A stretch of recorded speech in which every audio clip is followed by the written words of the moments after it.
Olha, genialidade é pensar numa coisa praticamente absurda, fora de um consenso da maioria, e ir atrás desse tema com obsessividade. E com esse pensamento eu tenho o prazer de trazer para conversar comigo aqui na minha 10ª sessão do AT Talk, um amigo querido Arnaldo Jardim, deputado federal, que vai nos trazer aqui um pouco da sua história. Tudo bem, Arnaldo? Uma alegria muito grande estar com você, Agostinho. Parabéns pelo sucesso do podcast, pelo sucesso desse espaço em que as pessoas vêm, se sentem à vontade, estão felizes por conversar com vocês que estão aí conosco e contar um pouco da nossa vida, mas você, que é uma pessoa que irradia esse positivismo, eu gosto demais, viu, Agostinho? Privilégio. Estou feliz de estar aqui com você. Eu que agradeço, Arnaldo, porque, na verdade, isso aqui é um podcast de bate-papo. E você tem uma característica que todos os nossos amigos em comum, eu como paulistano, que é a sua graça, seu sorriso. E as pessoas não sabem como é a vida de um deputado federal, de um homem público como você, para ter essa alegria naquilo que você faz. Agostinho, eu tenho uma frase que você tem o Tiago, teu filho, que é uma pessoa querida e tem toda uma família maravilhosa, eu cumprimento. Eu dialogo muito com os meus meninos. Eu digo o seguinte, se eu fosse resumir, eu diria assim, mantenha o espírito curioso. A curiosidade de descobrir. Nunca ouvi isso, Arnaldo. A curiosidade. Eu digo, o que é mais importante, pai, na vida? Mantenha a curiosidade. Porque a curiosidade significa que você não se acomoda. A curiosidade significa que você acredita que existam coisas boas. De quem eu não gosto? De quem simplifica. Eu já sei. Você começa a falar coisa, a pessoa, já entendi. Tudo mais tal. Eu acho que essa pessoa acaba não tendo cuidado da sutileza, sabe? De perceber o detalhe, de perceber aquilo que faz a diferença, porque essas pequenas coisas é que conduzem a grandes mudanças aí, né? Então, manter o espírito curioso, estar sempre aprendendo, eu acho que isso que mantém a vida acesa. Você é uma coisa extraordinária, essa tua característica, Arnaldo. Você fala olhando nos olhos, eu insisto, você fala feliz, você fala com os lábios assim fechados, não é? E de onde vem esse teu jeito de ser? Fala um pouquinho da tua família. Eu acho que eu tive um privilégio muito grande de ter pai e mãe que foram acolhedores e instigadores, né? O meu pai veio de uma vertente, o meu avô, de Ribeirão Preto, era o leiteiro da principal avenida da cidade que nós tínhamos lá, que era a Avenida da Saudade. Era 9 de Julho, que era num bairro ali mais rico de Ribeirão Preto, e a Avenida da Saudade, onde era ali o setor mais de classe média, tudo mais. Meu avô era o leiteiro.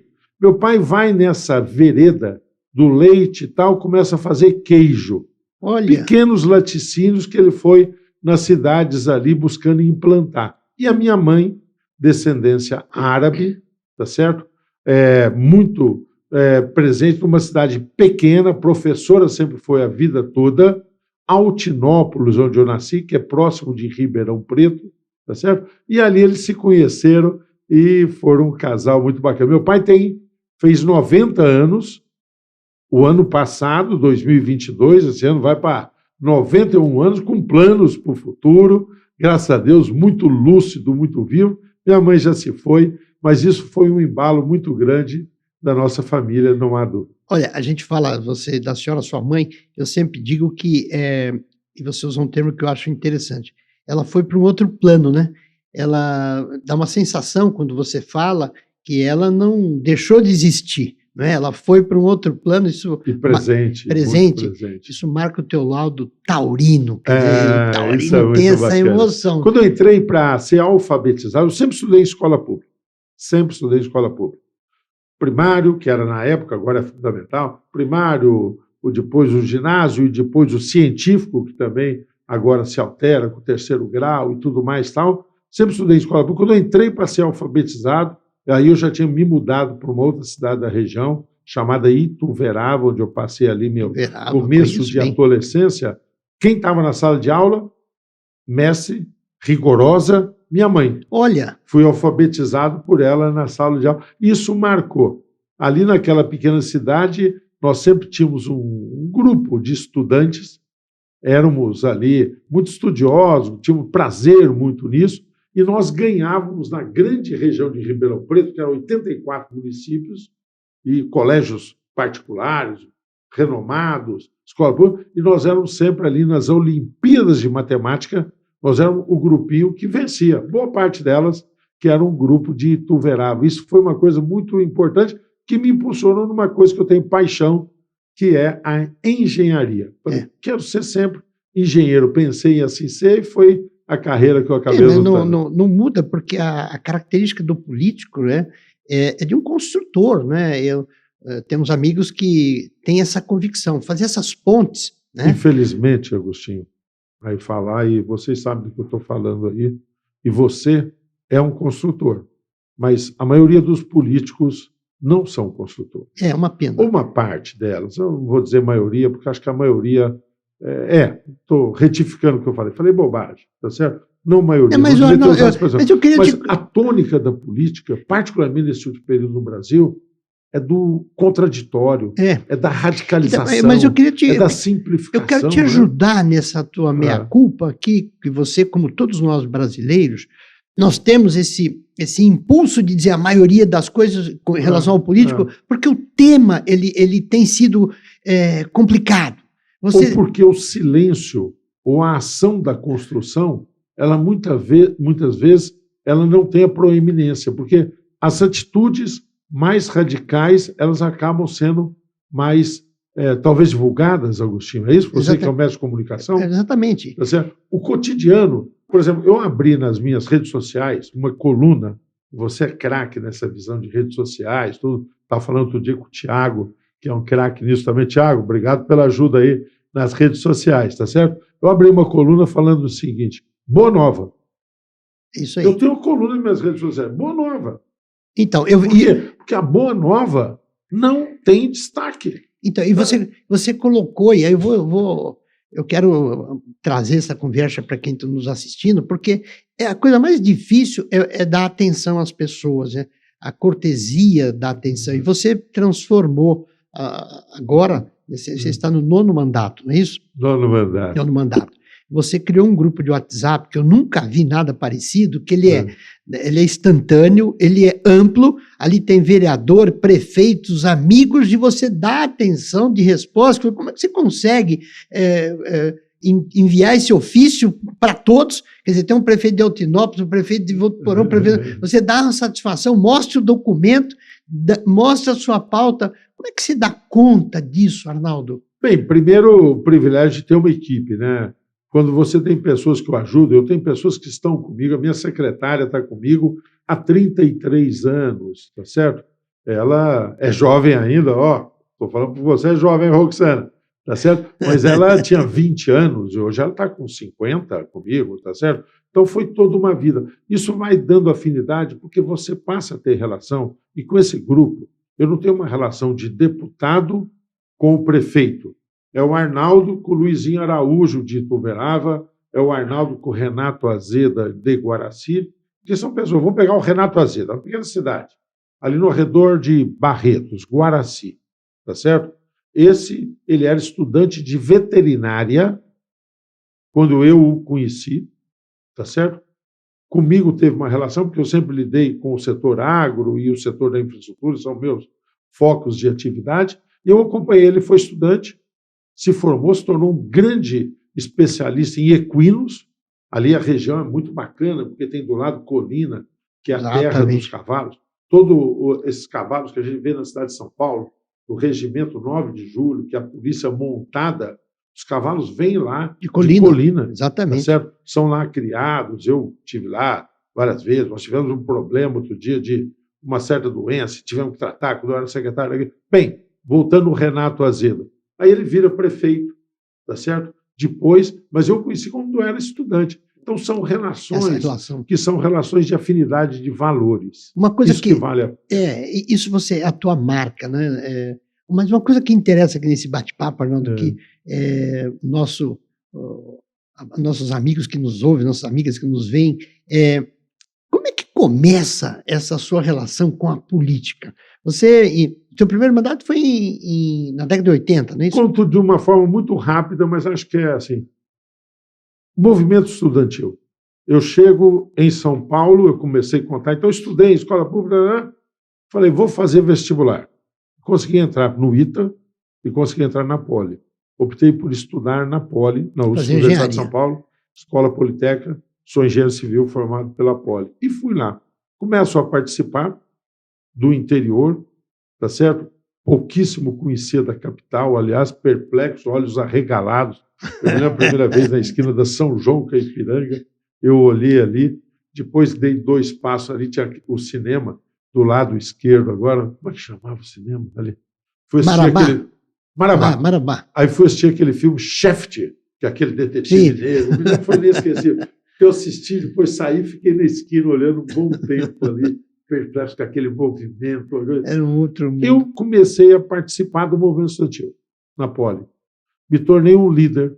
A Poli era mais apática, tá certo? Outras, área social, escola de comunicações, a ECA, mais proativos ali no movimento. Eu comecei a me tornar um líder, fui ali lutando por condições de ensino, depois outras lutas que aconteceram. Na época, era um período de 1977, quando teve o pacote de abril, senadores biônicos, então teve a luta pela democracia, tudo mais tal. Começava o processo de democratização do país, que derivou depois na conquista do Montoro, quando o Montoro, em 82, se elege, primeira eleições diretas depois de um período de 20 anos. Tá certo? Não se fazia eleições diretas para governador, não estava falando nem para presidente. Aí eu me tornei um líder estudantil. Começou essa carreira e fui trabalhar, primeira experiência pública, no governo do Montoro. Ah, é verdade. Arnaldo, me diga uma coisa que nós vamos explorar, eu até já quero quebrar aqui o nosso roteiro técnico, mas eu preciso de uns 3 programas com você, eu preciso que você volte para me falar outras coisas, mas eu queria... gosto de assistir as pessoas que você traz aqui. Uma coisa que a gente vê em experiência como a sua, como é que era, Arnaldo, esse interior do estado de São Paulo, nessa época, nós estamos falando da década de, sei lá, 60, 70, como é que era o interior do estado de São Paulo, a logística? Como é que vocês vinham do interior para São Paulo? Como é que vocês voltavam? Como é que era essa economia? Como é que ela se fez? Hoje, quando a gente anda pela Bandeirantes, tá certo? Vê as rodovias duplicadas, vê essa estrutura de logística que tem em São Paulo, fantástica, né? Era uma situação muito mais precária de deslocamento, né? Lá da região de Ribeirão Preto, vir a São Paulo, era uma coisa sempre muito desafiadora, né? Vocês iam de trem, não? Coisa. Hein? Tinha trem? Era trem? Trem, não. Essa época os trens já estavam desativados, embora o eixo todo é da Mogiana, né? Porque as ferrovias de São Paulo foram o que abriram o nosso interior, né? O mundão do sertão, que era o nosso interior. Sim. Então você tem o eixo da Mogiana, que sobe ali Campinas e vai em direção, tanto no eixo de Mogi, como no eixo de Ribeirão Preto. Então, nós chamamos da Alta Mogiana, Baixa Mogiana, Média Mogiana, Baixa Mogiana. A Sorocabana, que faz o trajeto de Sorocaba mesmo, em direção ao interior. As rodovias, de alguma forma, reeditavam a busca da agricultura e surgem como escoamento exatamente nas safras. Por que tinha a ferrovia? Para trazer o café do interior, para trazer produtos que começavam a diversificar, mas o café, particularmente, com esse papel que teve, né? Quando foi o ano de 99 para 2000, dando um salto aí, depois não podemos voltar. Foi a mudança do século, do milênio, e eu apresentei uma ideia, eu era deputado estadual e todos acolheram lá, nós fizemos um debate sobre São Paulo do século XXI. Porque qual é a reflexão? Eu vou resumir. Olha que pretensão, gente, olha pretensioso. Eu vou resolver a história em 3 frases. São Paulo, vem os migrantes italianos e São Paulo faz a revolução do fim da escravidão. Uma questão de dignidade, respeito às pessoas, tudo, mas tinha embutido também uma questão de impacto econômico, porque você tinha e passava a ter uma agricultura mais produtiva. O acúmulo que se tem a partir disso, apesar do crack de 29, da Bolsa, o café, a crise, mas acumulou-se capital.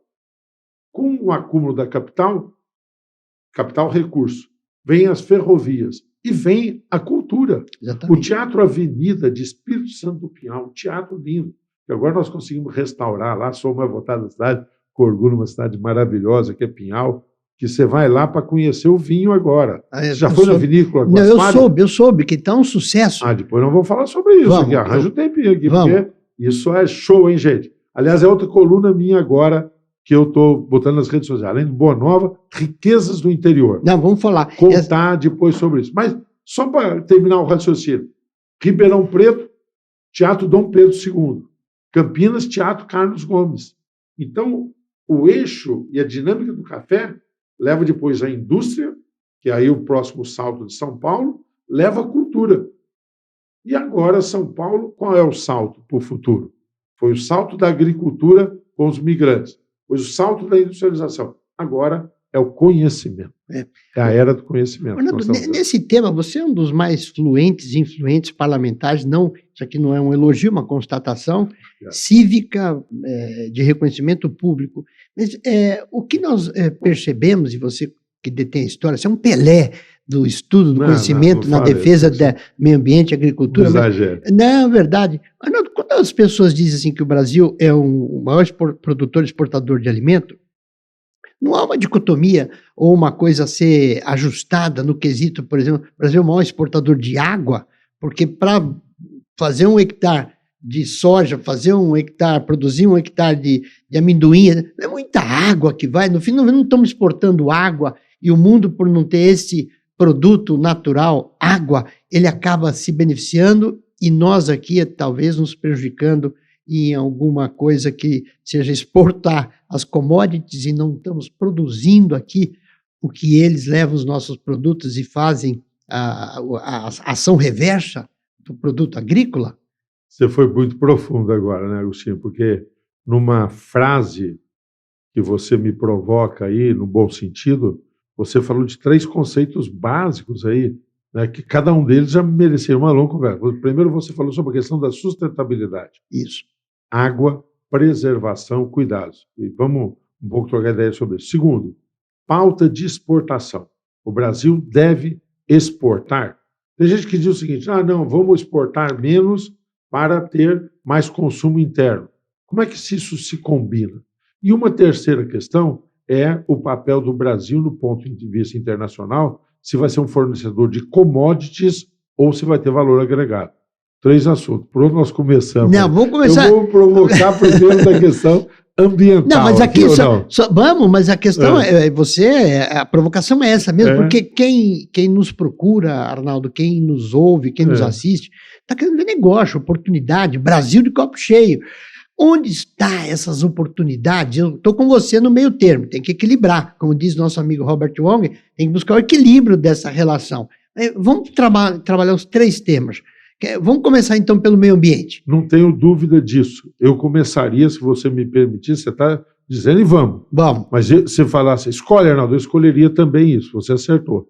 Sua sensibilidade. Não é à toa que na cadeia que você tem de encontros, de espaços de formulação, eu vejo que cada vez mais você tem tratado desse tema e tem introduzido ele com destaque. O Brasil, em relação aos outros países do mundo, aonde que ele tem vantagem, assim que os economistas caracterizam o jogo das nações, onde que ele tem vantagens competitivas e comparativas? É na questão ambiental. Sem dúvida. O Brasil não é algoz ambiental, nós não podemos nos sujeitar a isso. E nem simplificar quando há problemas, dizendo que eles não existem. Existem, nós temos que tratá-lo. Ou dizer, é uma grande conspiração só. É lógico que há um interesse econômico. Lógico. Tem gente que usa essa barreira para poder conter a nossa exportação, tudo mais. Mas não é isso que vai mover. O que vai mover? É o Brasil se apresentar, ter ousadia, políticas públicas, empreendedores, que você valoriza, empreendedores, negócios ambientais, crédito de carbono, tá certo? Compromisso com a sustentabilidade, ESG, em vários social governance, os princípios que hoje já estão no mundo corporativo e que cada vez... No bate-papo aqui, mas sem te interromper, ainda no tema ambiental. Arnaldo, é possível afirmar que a construção das nossas leis, a construção do nosso Estado, favoreceu com antecedência esse processo do ESG, quando ele cria os marcos regulatórios? Ah, não há a menor dúvida. O Brasil tem a legislação, eu topo comparar com todo mundo e discutir isso. Tem a legislação mais completa, complexa e rigorosa do ponto de vista ambiental. O nosso Código Florestal, que diz o seguinte: aqui no Sudeste, você tem uma propriedade, você precisa ter 20% de área preservada. É o seguinte, a sua propriedade, você tem lá 100 hectares, 20 você tem que manter como uma reserva legal. Esse percentual vai evoluindo nos biomas, chega na Amazônia a 80%. Não há nenhum paralelo no mundo, não há nenhuma obrigatoriedade no mundo. Agora mesmo, por exemplo, na Câmara, nós estamos para discutir um projeto que se chama Concessões Florestais, que é muito interessante. Florestas públicas que nós vamos passar, que hoje são florestas públicas, você devia ter uma guarda, não se consegue ter pelo valor, pelo tamanho das florestas, e isso significa uma irracionalidade. Você finge que protege e elas vão sendo depauperadas. Exatamente. Vamos falar de tamanho para as pessoas terem ideia? Primeiro, qual é o tamanho do Brasil? 8,5 milhões de quilômetros quadrados, não é isso? A gente ia na escola. Pedro Álvares Cabral, 8,5 milhões. Traduz em hectares, que é a unidade que o agricultor mais usa. São 850 milhões de hectares. É muita coisa. Soma toda a área de cana. Tem muito, não tem? Tem. Soja e grãos, de uma forma geral. O Brasil agora é o maior exportador de soja do mundo e está se tornando o maior produtor de milho. Toda a área destinada à produção de arroz, feijão, tá certo? Frutas. Somos os maiores exportadores de suco de laranja do mundo e grandes exportadores de fruta atualmente. Toda a área destinada a plantar florestas, celulose. Nós temos aqui a Suzano, nós temos todas as maiores empresas do mundo de celulose, somos os maiores exportadores de celulose. Soma tudo isso, dos 850 milhões de hectares, toda a área plantada do Brasil, sabe quanto é, Agostinho? 80 milhões. Nossa, muito pouco. Não chega a 10%. Chega a 10%. Quando você fala, por exemplo, de florestas públicas, nós temos de florestas públicas no Brasil 110 milhões de hectares. Impressionante. Mais do que a área plantada. Então, isso precisa de ser esse programa, esse canal, esse talk, tem uma obrigação aqui. Qual é a proposta? Nós vamos continuar nos outros temas, mas nesse canal aqui, aonde o bicho pegou, que uma instituição de Estado, um governo, ele tem uma proposta que ela pelo menos no quesito da comunicação, daquilo que eu quero fazer no governo, e agora, com todo o respeito, eu aqui não ataco o presidente, respeito todas as instituições, com todo o respeito à sua excelência, o ex-presidente da República do Brasil, mas aonde ele pisou no tomate, para usar uma brincadeira do agro, por que ele não considerou esses fatores? E eu te pergunto para a sua resposta, meio ambiente é um problema estrutural regional, é um problema diplomático e internacional? Resolve-se meio ambiente com lei local? Do ponto de vista do Brasil, meio ambiente não é um problema, é uma oportunidade. Perfeito. Eu acho que, primeiro, essa frase diz tudo. Nós devemos olhar isso como oportunidade de novos negócios. Uma vertente, o biocombustível. O Brasil tem etanol. Metade da nossa frota é movida por etanol, que você planta a cana, você produz o etanol e planta de novo. Sim. Quer dizer, a cana sequestra, tá certo? Nitrogênio do ambiente, fixa carbono, tá certo? Então, a cana é absolutamente virtuosa, o etanol. O nosso diesel, hoje você mistura 13%, nós queremos ir para 15%, queremos ir para 20% daquilo que é o diesel fóssil e que você importa hoje, você importa 24% do diesel consumido no Brasil. Porque, embora nós tenhamos a produção de petróleo, você não tem, por características do petróleo que há aqui no Brasil, uma produção de diesel, da forma como nós precisaríamos. Então, muitas vezes as pessoas não entendem que a gente manda gasolina e recebe diesel. Exatamente. Porque eu próprio não entendo. Eu vou dizer que eu confesso que eu estou nesse grupo e eu não consigo entender, eu não sei essa questão técnica, mas por que eu tenho que fazer isso? Pela característica do nosso petróleo, também, eu não vou dar detalhes técnicos aqui, porque eu não saberia, mas a noção eu tenho, tá certo? O nosso petróleo, quando você o craqueia, é isso. Você pega, mete o petróleo ali na refinaria e você quebra as cadeias de petróleo. E ele dá vários derivados. Ele dá derivados que vão gerar os plásticos, polipropileno, tá certo? Você tem derivados que vão produzir as tintas. Você tem derivados que vão para o combustível, a gasolina e tem o diesel. Então, quando você quebra, tá certo? A parcela de diesel é limitada, tá certo? Pelas características do petróleo, que há no Brasil. O petróleo não é o mesmo. É um petróleo mais pesado, é um petróleo mais leve, dependendo da região do mundo, de como a natureza o constituiu. Então, você acaba, na divisão, tendo um percentual pequeno de diesel. Então, para cada 100 litros de petróleo, estou chutando o número só para... Claro, você produz ali 10 de diesel. Enquanto que esse petróleo, em outros lugares do mundo, outro petróleo, de cada 100 você produz 40 de diesel. Tá certo? Então, com isso, você tem mais gasolina, proporcionalmente você precisa do diesel. Resumindo, hoje o que nós fazemos, para voltar à nossa questão ambiental? Nós misturamos um componente orgânico, ou o óleo que vem da soja, o óleo que vem da mamona, ou sabe hoje qual é metade daquilo que se mistura? Você sabia que é sebo bovino? Não sabia. Sebo bovino? Sebo bovino? No seu combustível, biodiesel, aquela mistura de 15%, um grande percentual vem daquilo. Você abate o animal, produz a carne, é um uso, como se diz, só não usa o berro do animal. Você usa o chifre, todo tem valor, tudo mais tal, e você tem o sebo. O sebo é um sebo que você processa, vira óleo. Óleo animal, sebo, tá certo? Que você mistura no diesel. Olha que interessante. Diesel. Então, só essa vertente dos biocombustíveis são uma oportunidade. Brasil tem que ser a vanguarda da nova economia. Então, a economia de baixo carbono, a economia de verde, o Brasil tem que ser o líder mundial disso, minha gente. É assim que o Brasil vai. Então, não algoz do meio ambiente, mas parceiro e usufruindo da questão ambiental. Então, mas ainda eu vou insistir, porque é uma questão da minha obrigação de cidadania.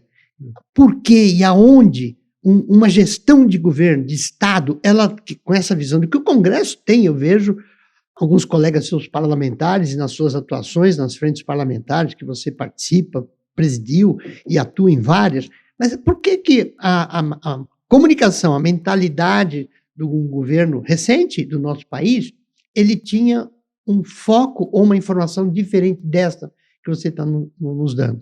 Eu acho que voltamos no comecinho da nossa conversa aqui, quando você falou de construtores, e eu digo que foi um tempo de gladiadores. Perfeito. E ainda existe isso. Então, o extremo, porque o agro tem pecadilhos. O agro tem ações incorretas. Não é o principal do agro. E ambientalistas também, tem ambientalistas que veem a questão ambiental como uma questão de oportunidade, de criar políticas públicas consistentes, e tem uma visão extremada também do ambientalismo. Tá certo? Outro dia eu estava debatendo com uma determinada ONG, não vou fazer referência, num canal público de televisão, nós estávamos discutindo a adesão do Brasil aos princípios da OCDE. Nós temos agora uma medida provisória, apresentamos uma série de emendas, a 1152, que o Brasil se organiza do ponto de vista contábil, tributário, para poder seguir as regras internacionais, com isso se posicionar. E ela falou, não, isso é muito ruim, porque o Brasil se integra mais, vai exportar mais, com isso vai ter mais atividade econômica, vai penalizar o meio ambiente. Eu falei, minha querida, mas qual é o resultado, então? É condenar a gente a não ter atividade econômica, tá certo? E hoje a maior das poluições qual é? É da fome, é da miséria. E você faz isso o quê? Tendo atividade econômica. Aonde você chegou com a atividade econômica, a qualidade de vida das pessoas melhorou, tá certo? Não é mantendo isolado, mantendo de uma forma como se fosse uma preservação histórica que você... Então, os pecadilhos dos excessos de um lado e os pecados e pecadilhos de outro, de excesso, é que fizeram um clima, que eu digo, nessa questão também, muitas vezes de conflito e não de convergência de oportunidade.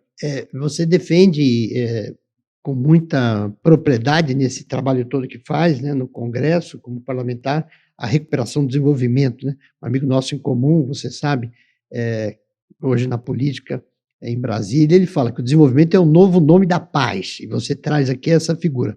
Arnaldo, vamos entrar agora... O nosso querido doutor Geraldo Alckmin, que é a referência que você faz, que eu aproveito para mandar um grande abraço.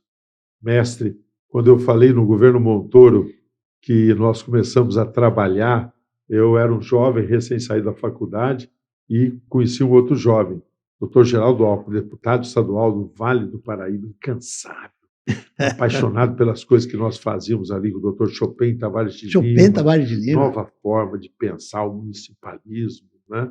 O princípios do Montoro, da democracia. Ele dizia, democracia não basta ser só uma regra jurídica, tem que ser democracia participativa, que faça diferença, que as pessoas tenham interatividade, né? E o doutor Geraldo, que cita bem essa encíclica, né? Que acho que é de Paulo VI, né? O desenvolvimento é o novo nome da paz, tudo mais tal. Olha o que ele fez no Ministério, olha que bacana. Criou uma Secretaria de Bioeconomia. Uma das primeiras medidas, acho que a primeira medida administrativa do doutor Geraldo no Ministério de Desenvolvimento foi criar a Secretaria de Bioeconomia. Sabia, você? Não sabia. Muito bacana. Não sabia. Eu soube que ele estava preparando uma relação do Ministério da Indústria, Desenvolvimento, Indústria e Comércio com as questões ambientais e do agro, por conta da importância da vinculação, né? Mas também... e também levou um amigo nosso lá para trabalhar com ele, que é o Márcio Elias Rosa, né? Agora é o secretário executivo do Ministério. É ótimo, né? É técnico, um cara que vem com uma visão de Ministério Público, mas preparado. Para que todos saibam, foi aqui o chefe do Ministério Público de São Paulo, procurador de Justiça de São Paulo, uma carreira jurídica extraordinária. Depois foi secretário de Justiça também, uma pessoa preparadíssima. Eu acho que essas coisas reforçam a probidade, né? A gente, lembra que no começo da nossa conversa, a média da identidade do político, ela às vezes peca um pouquinho. Mas eu vou voltar nesse tema depois, mas eu vou agora no segundo tema nosso, não é, Arnaldo? Que é o tema do agro, que você é um Pelé. Quer dizer, Arnaldo, em que situação o Brasil se encontra hoje com esta força econômica que ele tem, incontestável, planetariamente, pelas questões que nós já debatemos? Qual é a nossa relação com o agro e o mundo no problema da fome?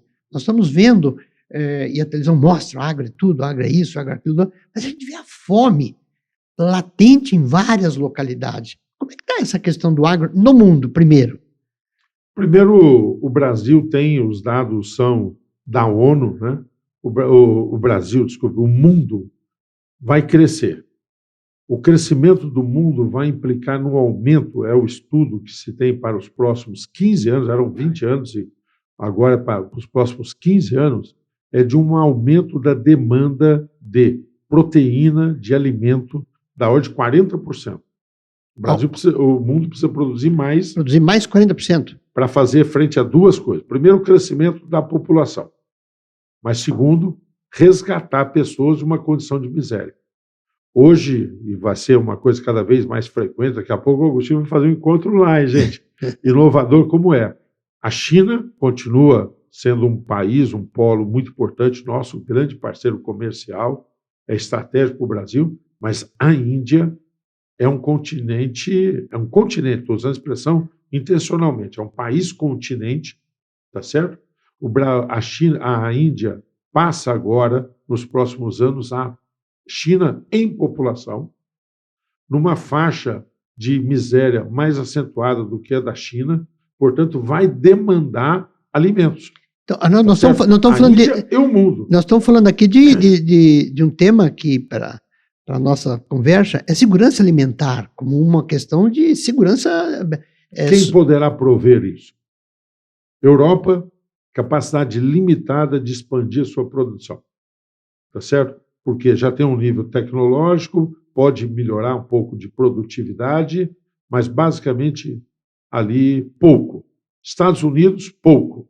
Nós temos áreas de produção na África, que tem problemas de natureza política, de estabilidade, e alguns problemas ambientais em algumas regiões, o processo de desertificação de uma região ali abaixo do Saara, chamada região subsaariana, tá certo? É uma coisa muito acentuada.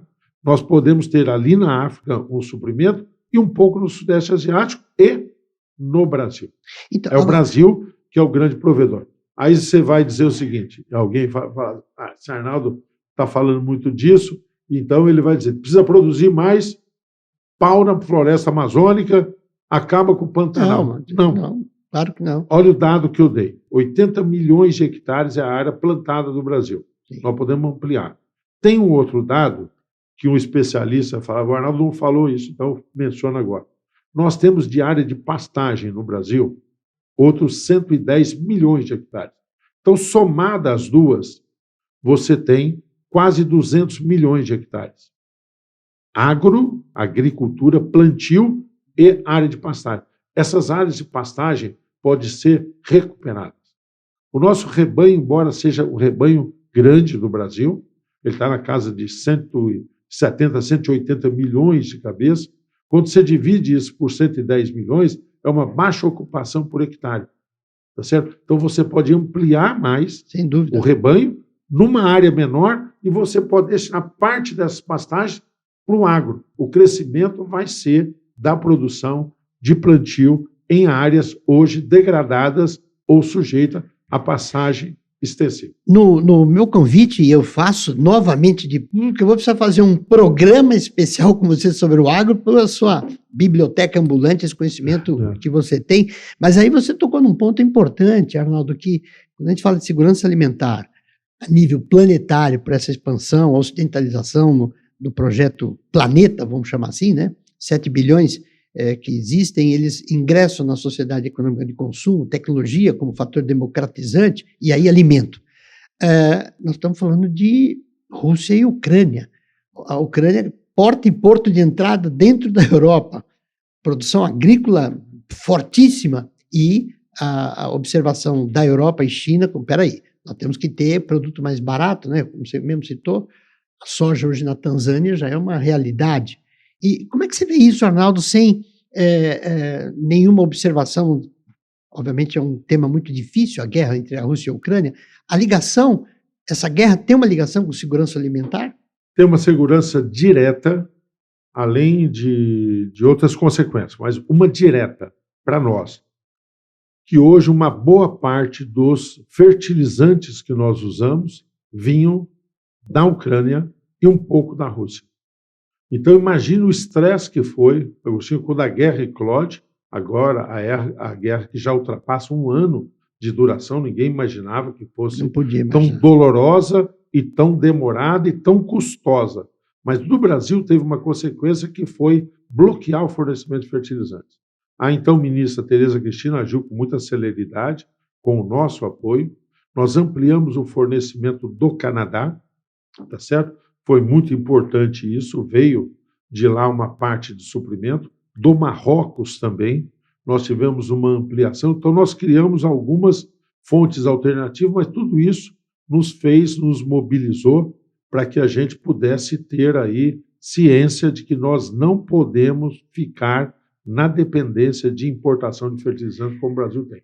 Ter um caminho próprio será fundamental. Isso é uma das consequências da questão da Rússia, além de outros fatores, a produção de trigo, como foi alterado, fatores de produção propriamente dito. Mas esse insumo foi uma consequência imediata e rápida aqui para nós. Eu fiz essa provocação porque eu via o seu empenho, seu tratamento com o tema à época, quando a guerra nasce, você teve um posicionamento e é por essa provocação. Mas eu tenho uma interatividade aqui no nosso programa, e tem alguns amigos aqui, eu não vou citar nomes, são vários, mas estão fazendo colocações aqui, Arnaldo, sobre, e querem ouvir a sua opinião, sobre duas coisas que colocaram aqui, muito claramente. Primeiro, um ponto positivo, e evidentemente o outro que é uma catástrofe, né?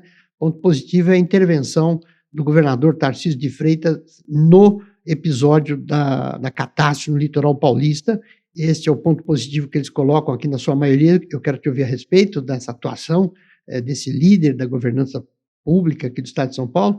E a colocação que vem aqui é como ainda as autoridades públicas, os projetos e planos diretores não conseguem, nesse momento de um Estado moderno como o de São Paulo, em outros estados, mas referindo-se ao Estado de São Paulo, a gente conter este problema. Nós temos dinheiro, nós temos capacidade e competência.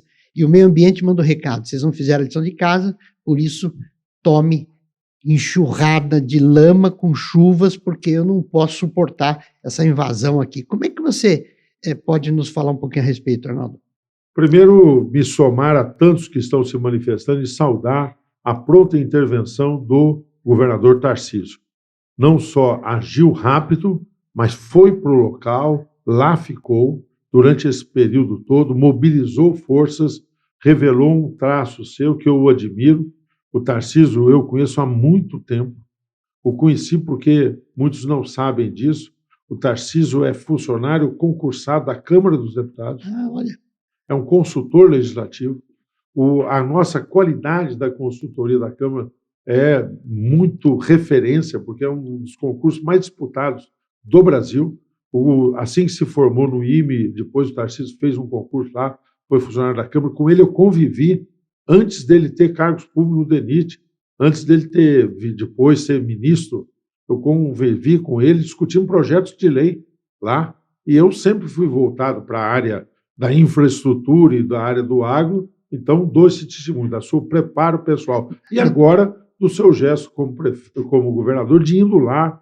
Direto, foi lá, mudou o governo para lá, mas no tema do governador Tarcísio, a gente faz uma brincadeira respeitosa aqui no Estado, que a gente quer fazer isso aqui com você para te dizer. A gente diz que o Estado de São Paulo é tão forte, tão pujante, tão moderno, que ele se deu ao luxo de importar um governador do nível do governador Tarcísio de Freitas, né? Mas continue, Arnaldo, você estava... não, com muito entusiasmo, saudade. E outra boa nova, o Agostinho é da boa nova, eu também sou da boa nova, destacar a solidariedade.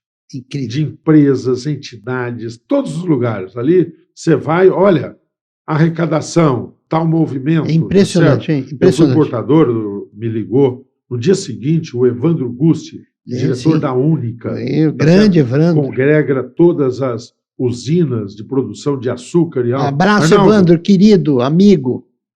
Arnaldo, estou em nome da Única, seja portador desse recado ao governador. Aí eu fui o governador. O secretário Kassab prontamente também atuou nesse sentido, ouvindo, tá certo, a sociedade. Mas, olha, eu não vou dar mais exemplo, porque seria cometer injustiça, mas de todos os segmentos, da forma mais variada, solidariedade. Você falou de uma outra questão, e eu quero dar também boa nova. As chuvas foram intensas no litoral, mas foram intensas também na região do ABC. Eu tive com o deputado Alex Manente há 2 dias atrás, dessa nossa conversa de hoje e tudo mais tal. Isso até gerou um editorial no Diário do Grande ABC, que eu conversei, tinha um jornalista presente na conversa. As chuvas intensas no ABC tiveram uma consequência muito ruim, uma pessoa morreu. Foi em Mauá, onde lá um muro caiu e caiu em cima de uma pessoa. Lamentável. Então, foi um muro que caiu. Então, uma morte já é suficiente para nós estarmos absolutamente entristecidos. Mas é incrível como não ocorreu isso. Porque tem a serra, do lado de lá o litoral, do lado de cá o ABC, ali no canto. Por que não? Aí nós nos lembrávamos, quando teve um debate na Assembleia, na lei de ocupação da Billings, tá certo? A represa da Billings, foi um grande mutirão que foi feito, houve um processo todo de cuidado de uma nova legislação e se fez um esforço naquele tempo de retirada das pessoas em zona de risco e uma vigilância para que não subissem.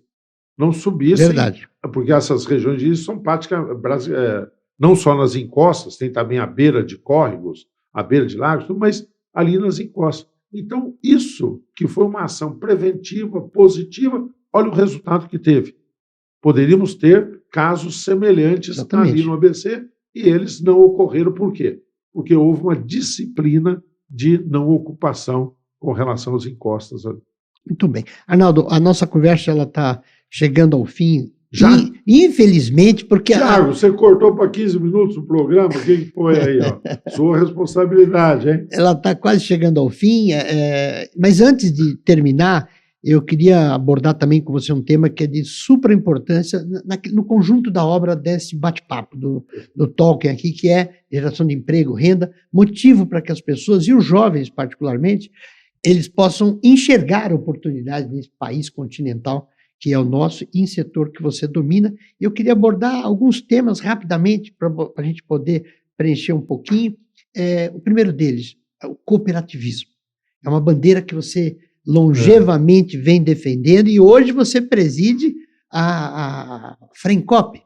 Frencop, qual é o nome completo? Frencop. Frencop. Frente do Cooperativismo.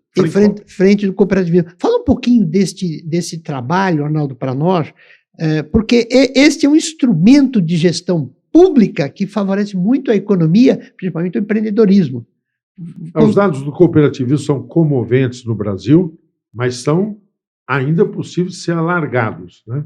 As cooperativas médicas, Unimedes, Uniodontos, tá certo? São cooperativas importantíssimas. As cooperativas habitacionais se multiplicam. Há cooperativas educacionais. Muitas vezes há pais que se somam, formam uma cooperativa e montam uma unidade de escolar, tá certo? Ou professores que se juntaram, constituíram uma cooperativa e oferecem educação. Nós temos cooperativas no ramo do transporte que se multiplicam muito.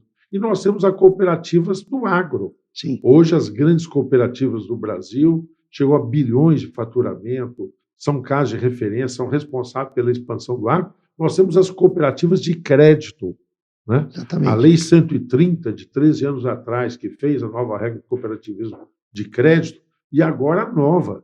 Foi tão bem que sentamos com o Roberto Campos Neto, presidente do Banco Central, que é um extraordinário profissional, eu sou admirador dele. Nós dialogamos isso com ele há 3 anos atrás.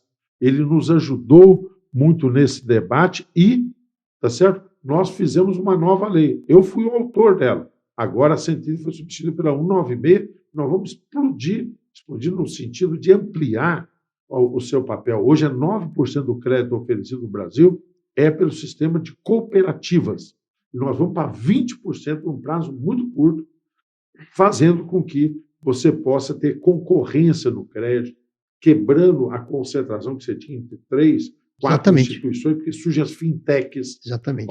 Jovem empreendedor, fintechs, novas formas de financiamento, surgem as cooperativas. Então, nós queremos diversificar. Os Estados Unidos, você conhece muito a Europa, são milhares de bancos locais, bancos regionais. Essa concentração no Brasil é muito perversa, absolutamente contrária à concentração de bancos que nós temos no Brasil. Então, o cooperativismo tem lá uma frente muito ativa, né? Eu, quando fui deputado estadual, fui coordenador da frente do cooperativismo na Assembleia, durante um bom tempo.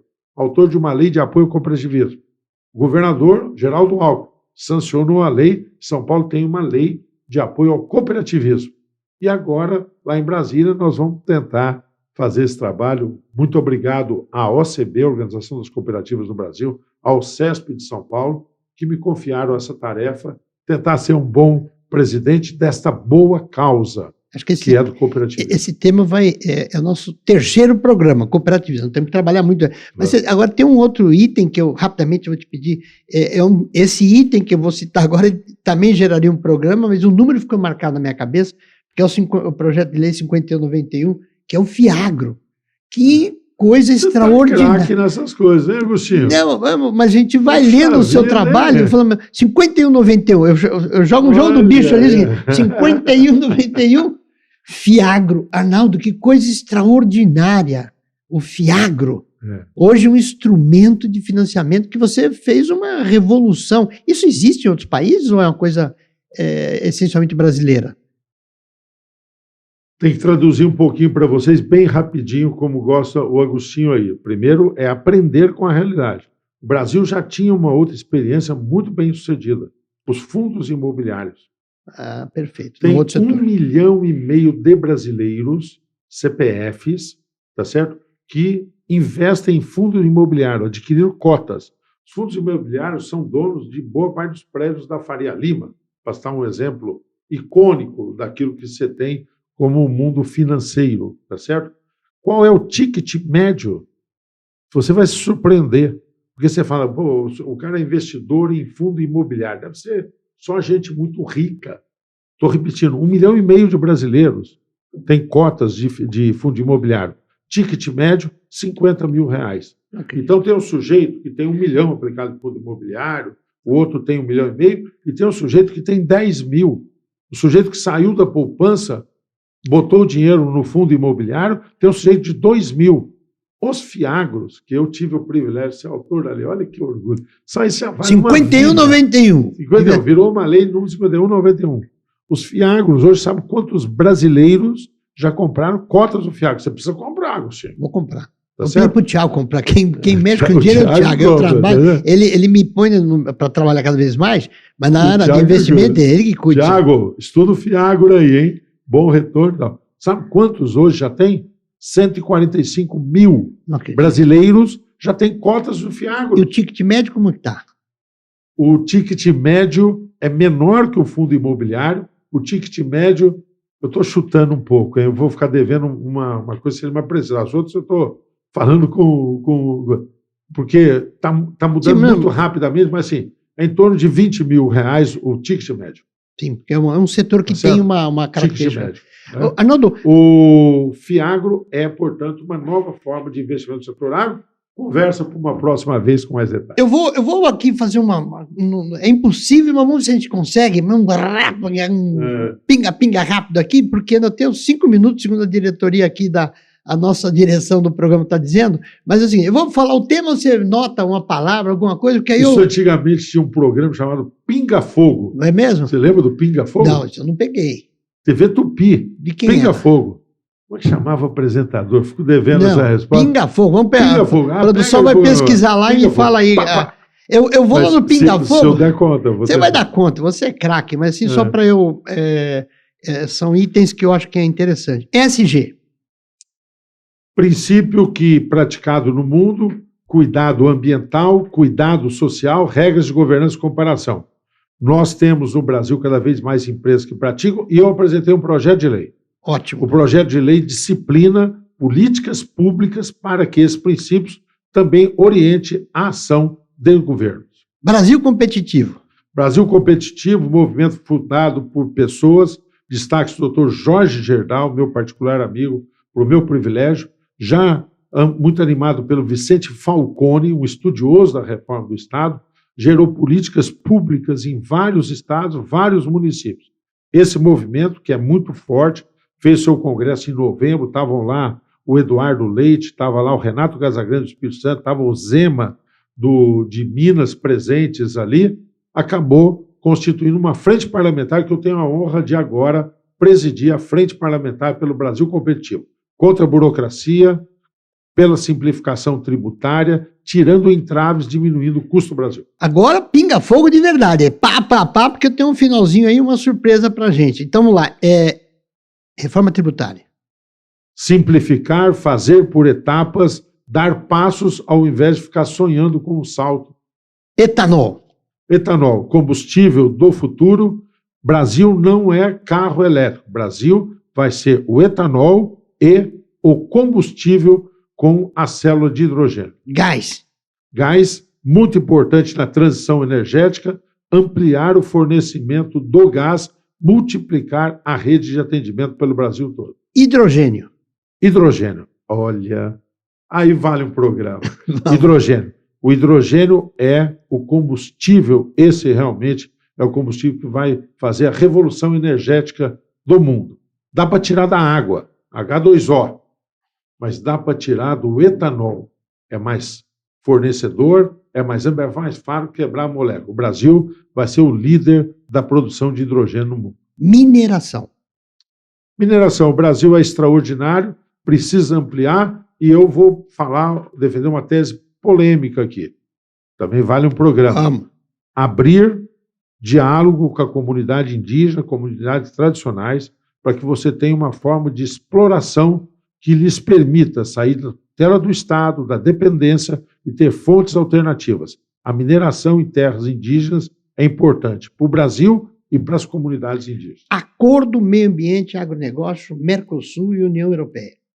Mercosul e União Europeia, nós temos amplas condições de caminhar nesse acordo. Nós estamos aí nos preparando para que no Congresso Brasileiro nós possamos acompanhar isso, quebrar resistências no Parlamento Europeu, e é melhor o Brasil e os países do Mercosul atuarem em conjunto. Impedir, por exemplo, como foi feito, impedir no sentido de tentar convencer, o Uruguai fez um acordo paralelo só com a China, ou a Argentina fazer um acordo paralelo, ela com a comunidade europeia. Agindo em conjunto, nós vamos ter mais força. Aqui a gente faz, nesse finalzinho, a última questão, uma pequena homenagem, quando a gente cita o nome. Fique à vontade para você, não pinga fogo com esses nomes aí, mas eu vou citar 3 nomes ao seu conforto. Roberto Rodrigues. Meu guru extraordinário, referência do agro, orientador do nosso cooperativismo. José Serra. Preparado, sólido, teimoso, mas iluminado. A semana passada, artigo dele sobre autorizações ferroviárias no jornal Estado de São Paulo. Eu me surpreendo porque ele mantém o espírito da curiosidade, ou seja, ele é um jovem José Serra. Luiz Inácio Lula da Silva. Um talento, uma sensibilidade. Eu estou muito preocupado. Eu acho que o Lula tem dado demonstrações de uma certa instabilidade, de uma oscilação. Isso me preocupa muito. Acho que eu quero ver o Lula do começo do seu primeiro mandato, quando o Lula foi capaz de construir convergências e que o Lula seja capaz de interpretar que foi uma grande frente que o conduziu à presidência e possa fazer um governo amplo e um governo de construção. Ótimo. Arnaldo, eu te agradecendo aqui, você é uma figura extraordinária, você enriquece, engrandece, você faz um bem-vindo aqui, eu sei da sua agenda, do seu trabalho, quero te agradecer, assumir o compromisso de 1, 2, 3, quantos programas a gente puder gravar, porque eu acho que o conhecimento é isso. Então, encerrando, te agradecendo, ao meu filho Tiago, e com toda a equipe que faz essa programação do AT Talk, que vai ser disponibilizado, eu queria que você, por favor, enviasse uma mensagem a quem nos assiste, a quem nos dá o privilégio pelo YouTube, porque os nossos programas eles ficam ali, eles não saem. Então, quando as pessoas quiserem conhecer um pouquinho desses temas que nós trouxemos, vai te encontrar no nosso programa e em outros canais. Então, a mensagem sua de encerramento, mais uma vez, muito obrigado pelo teu carinho conosco e por estar aqui com a gente hoje. Muito obrigado, viu, Agostinho? Uma alegria muito grande estar com você aqui, estou muito honrado. Para mim, uma oportunidade de prestar contas daquilo que a gente faz, daquilo que a gente tenta interpretar. Mas, acima de tudo, a vocês todos que estão nos ouvindo, tiveram a paciência de ficar aqui, admiradores que são como eu, do Agostinho, quero agradecer. Eu acredito que nós podemos fazer diferença. Eu acredito que essa pátria, nosso Brasil, é uma terra abençoada por Deus. Nós temos aqui convergências e convivências que não tem paralelo no mundo, né? Convergência de raças e credos. Nós somos amigos há muito tempo. Você nunca perguntou a minha religião, nem eu a sua. Nunca. Nós nunca falamos sobre isso, né? Há desigualdades? Há. Há disparidades? Há. Mas há um clima de convivência que nós possamos restabelecer essa generosidade, essa disposição do brasileiro. Chega de gladiadores, é hora dos construtores. Obrigado, Arnaldo, querido amigo. Um abraço forte, sucesso, hein? Abração, você.